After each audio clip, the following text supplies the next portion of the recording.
T'imagines Sonic qui affronte Darkseid? Et bah ce crossover l'a fait, et clairement, c'est une dinguerie. Tu l'as compris, on va parler de ce nouveau comics entre DC et Sonic. Ce crossover est clairement incroyable. On a 120 pages. Honnêtement, ce comics est tellement riche. Alors, je vais te résumer vite fait le comics et après on va rentrer dans le vif du sujet. Ça démarre comme ça. Darkseid arrive dans le monde de Sonic et ils vont être aidés de la Justice League. De là, tu te dis, ça va partir en cacahuète, tu vois.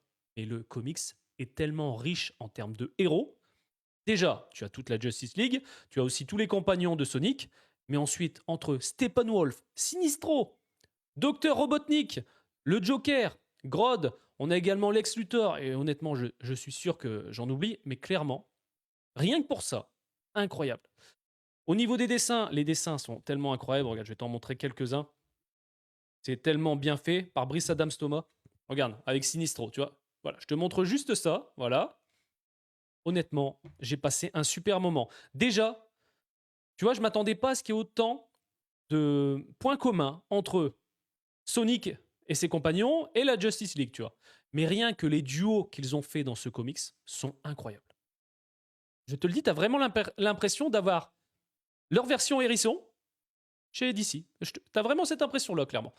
Et une autre chose que j'adorais, et je peux t'assurer, alors c'est juste le petit kiff du comics, quand Silver a la bague des Lanterns.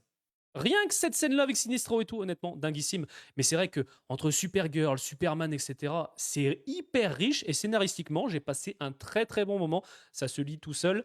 Et la concurrence entre Sonic et Flash, pareil, c'est dingue. Toutes les petites pointes d'humour qui sont mis dans ce comics, j'ai passé un très très bon moment. Honnêtement, 120 pages, ça se lit très rapidement. La parution de mémoire, c'était le 10 octobre. Et franchement, merci Urban parce que j'ai vraiment kiffé ce comics.